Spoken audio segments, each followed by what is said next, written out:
Which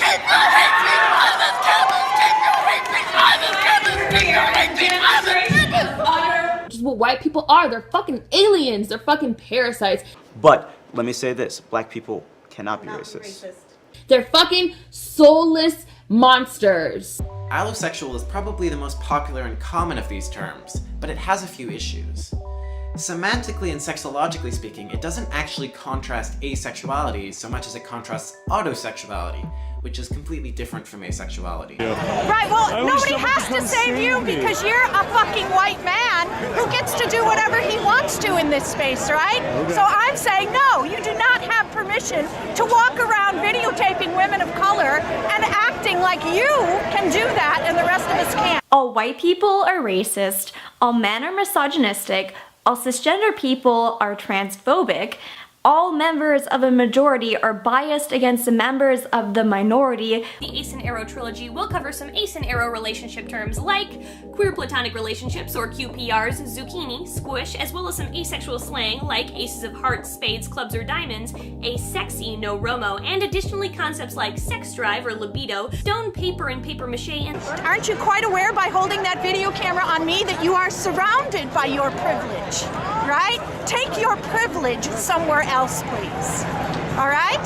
Because your privilege is not welcome here. So unless you are here to dismantle your privilege, please find somewhere else to go. Gray asexuality, which is also known as gray sexuality, gray ace, gray A, and grace, is a sexuality that falls under the asexual umbrella.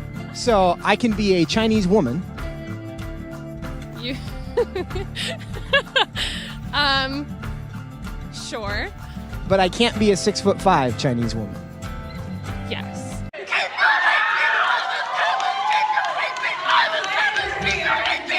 And you want to know where all this is coming from? You only have to look at the women's studies courses in America alone. This is just the women's studies. This isn't even gender studies. This is the women's studies from America alone, and leading to such great articles as this one in the Dance Journal.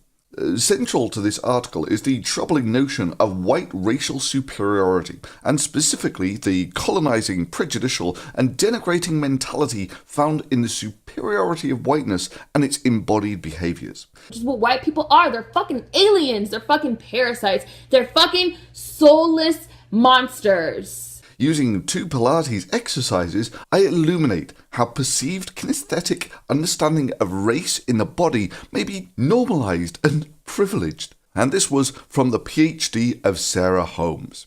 Her dissertation examining issues surrounding race, class, and gender in Pilates. She did a PhD in this. Or this gem, which was funded off a $500,000 NSF grant. That's a National Science Foundation grant. That's federally funded. Glaciers, Gender and Science, a feminist glaciology framework for global environmental change research. Merging feminist post-colonial science studies and feminist political ecology, the feminist glaciology framework. God, how many times are you going to use the word feminist in one sentence? Anyway, the feminist glaciology framework generates robust analysis of gender, power, and epistemologies in dynamic social ecological systems, thereby leading to a more just and equitable science and human-ice interactions.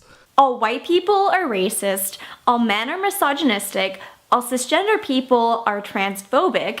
Then it tags feminist glaciology, feminist political ecology, and feminist post-colonial science studies. I mean, damn, I remember when I was proud to say that I'd studied at a university.